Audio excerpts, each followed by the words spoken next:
চক মইতো সেইদিনাখন কৈছোঁৱেই যে আমি একেখন মঞ্চতে থিয় দিছোঁৱেই এখন অসম আঞ্চলিক মৰ্চা বুলি। গতিকে আঞ্চলিক দলবোৰ একত্ৰিত কৰিছোঁ, কিন্তু দুটা দল মাৰ্চ কৰাটো ইমান সহজ কথা নহয়। দুটা বেলেগ বেলেগ ভিন্ন ভিন্ন আদৰ্শৰ দুটা দল একলগ হ'ব নোৱাৰে। আনকি একে আদৰ্শৰ দুটা দলো একত্ৰিত হোৱা আমি দেখিবলৈ পোৱা নাই। কাৰণ আপুনি চাব যে বাওঁপন্থী দলবোৰ CPI, CPI-ML, CPI-M বা ফৰৱাৰ্ড ব্লক, তেওঁলোক বাওঁপন্থী আদৰ্শ, কিন্তু এটা দল হ'ব পৰা নাই। গতিকে এইবোৰ কথা তেওঁ যদিও কৈছে, কিন্তু আচলতে ইমান সহজ কথা নহয়। মানে গোটেই কথা বতৰাবোৰ তেওঁলোকৰ আন্তৰিকতাটোক আমি সকলোৱে উপলব্ধি কৰিছোঁ, কিন্তু আমাৰো আলোচনা বিলোচনা হৈছে। কাৰণ তেওঁতো নিজেই কৈছে তেওঁ যে মাৰ্ক্সবাদী হয়। সুনীত ভূঞাৰ ইণ্টাৰভিউটো আপোনালোকে সকলোৱে চাইছে। আমিতো জাতীয়তাবাদী, গতিকে অসমৰ মানে মাৰ্ক্সে কেতিয়াও জাতীয়তাবাদৰ বিৰোধিতা কৰা নাই। কিন্তু অসমত আপোনালোকে অসম আন্দোলনৰ পটভূমি জানে, অসম আন্দোলনৰ সময়ত এটা যিটো পৰিৱেশ জাতীয়তাবাদৰ লগত বাওঁপন্থী মানুহৰ এটা সংঘাত আৰু দ্বন্দ্বৰ পৰিৱেশ আছিলে, সেইটো আছে আৰু থাকিব। কিন্তু বিজেপিক হৰুৱাবলৈ আমি একেলগে থিয় দিছোঁ। কংগ্ৰেছৰ লগতো আমাৰ আদৰ্শ নিমিলে। আপোনালোককতো ক'বলৈ আমি একো বাকী ৰখা নাই যে কংগ্ৰেছৰ আদৰ্শৰ লগতো আমাৰ পূৰা ফুল বিৰোধিতা আছে। কিন্তু এই সময়ত বিজেপিক হৰুৱাব লগা কাৰণে ভোট বিভাজন হ'ব নালাগে কাৰণে একেলগে থিয় হৈছোঁ। গতিকে মানে অখিল গগৈ ডাঙৰীয়া মোৰ জ্যেষ্ঠ ভাতৃৰ দৰে, গতিকে তেওঁ সকলো কথা নিশ্চয় বুজি পাইছে। ময়ো যুক্তিপূৰ্ণ কথাটোৱে কৈছোঁ। আৰু মই আচৰিত হৈছোঁ যে বিজেপিও মানে আমাৰ দুটা দলক একলগ হোৱাটো বেছি মানে উৎপাত কিয় কৰি আছে। আপোনালোকে চাইছে যে দিল্লীৰ কনক্লেভত দিলীপ শইকীয়াই আমাৰ দুটা দল মানে একত্ৰিত হ'ব লাগে বোলা কোৱা কথাটো তেওঁলোকে বৰ জোৰ দিছে, বিজেপিয়ে জোৰ দিছে। গতিকে এই কথা বতৰাবোৰ আমি অলপ চাব লাগিব। বিজেপি বেছি উৎসাহী মানে যে দুটা দল লগ লাগিব লাগে, বাকী বেলেগবোৰ বেছি উৎসাহিত হোৱাই নাই। দিলীপ শইকীয়া দেখিছিলে নহয় আপোনালোকে। গতিকে এইবোৰ কথাও আমি চাব লাগিব যে বিজেপি মানুহে দেখোন এইটোত বেছি আগভাগ লৈছে। গতিকে সকলো কথা চালি জাৰি চাই আমি সিদ্ধান্ত ল'ব লাগিব। কিন্তু মৌলিক কথাটো হ'ল দুটা বেলেগ আদৰ্শ হ'লে মিল পোৱাটো সিমান সহজো নহয়। কাৰণ আমি অগপ প্ৰগতিশীল এইবোৰোতো ইতিহাস আমি পাইছোঁ। গতিকে আমি দূৰদৰ্শী এটা চিন্তাৰে যাব লাগিব। কিন্তু অখিল গগৈ ডাঙৰীয়াৰ যিটো সংগ্ৰাম, সেইখন সংগ্ৰামৰ লগত আমি আছোঁ।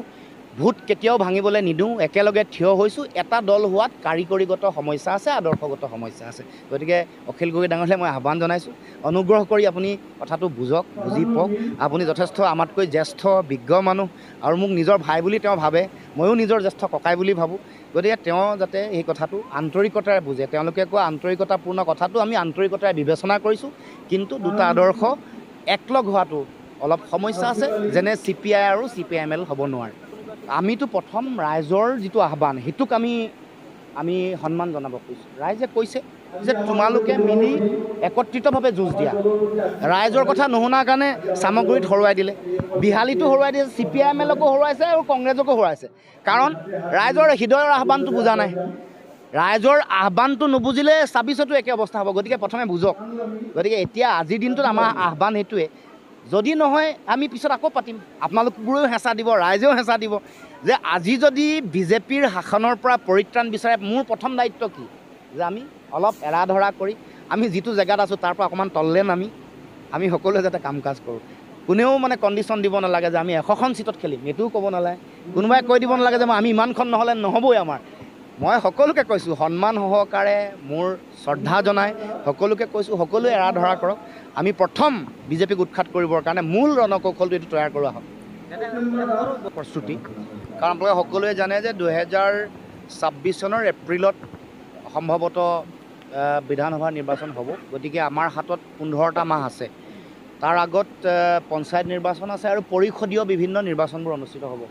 গতিকে আমাৰ মূল কথাটো হ'ল পঞ্চায়ত নিৰ্বাচন আৰু পৰিষদীয় নিৰ্বাচনবোৰত ভাল ফলাফল কৰা। তাৰ কাৰণে সংগঠনৰ ভেটি সুদৃঢ় কৰিবৰ কাৰণে বিভিন্ন ধৰণৰ পৰিকল্পনা প্ৰস্তুত কৰিছোঁ। কাৰণ গোটেই আজিকালি নিৰ্বাচনী গোটেই প্ৰক্ৰিয়াটো এটা পেছাদাৰী এটা পৰিকল্পনাৰে গোটেই কাম কৰা হয়। প্ৰফেশ্যনেল পলিটিকেল ষ্ট্ৰেটেজি মেনেজমেণ্টৰ যোগেদি গোটেই কামটো কৰা হয়। আৰু গোটেই কামটো আপোনালোকে দেখিছে যে বিগত সময়ছোৱাত 2014 আৰু 16 চনত যেতিয়া নিৰ্বাচন আছিল, বিজেপিও ঠিক এটা সেই ধৰণৰ পৰিকল্পনা কৰিছিল। বুথ পৰ্যায়লৈকে মাইক্ৰ' মেনেজমেণ্ট যিটো কৰিব লাগে, আমিও নতুন দল হিচাপে আমাৰ সীমিত সা সুবিধাৰ মাজত আমি নিজে এটা ষ্ট্ৰেটেজি এটা তৈয়াৰ কৰিবৰ কাৰণে আৰু সংগঠনৰ ভেটি গাঁৱে ভূঞে সকলো জাতি জনগোষ্ঠী ভাষা ভাষী ধৰ্মাৱলম্বী লোকৰ মাজত সম্প্ৰসাৰণ কৰিবৰ কাৰণে চিন্তা চৰ্চা কৰিছোঁ আৰু আমাৰ যিটো জাতীয়তাবাদ এইটো সকলোকে লৈ ইনক্লুচিভ জাতীয়তাবাদ যি জাতীয়তাবাদৰ কথা মহাপুৰুষ শ্ৰীমন্ত শংকৰদেৱে কৈছিল চাউলুং চুকাফা মহাৰাজ নাৰায়ণে কৈছিল ইয়াত অম্বিকাগিৰি ৰায়চৌধুৰীয়ে কৈছিল সেই জাতীয়তাবাদৰ ভেটি য'ত সকলোৱে যাতে আত্মমৰ্যাদাৰে আত্মসন্মানেৰে নিজকে বিচাৰি পায় আৰু নিজৰ অধিকাৰ ভাষা কৃষ্টি সংস্কৃতি মাটি ভেটি নিজৰ অৰ্থনীতি যাতে নিজৰ হাতত ৰাখিব পাৰে বা জীৱন ধাৰণৰ মানদণ্ড প্ৰতিগৰাকী মানুহৰ যাতে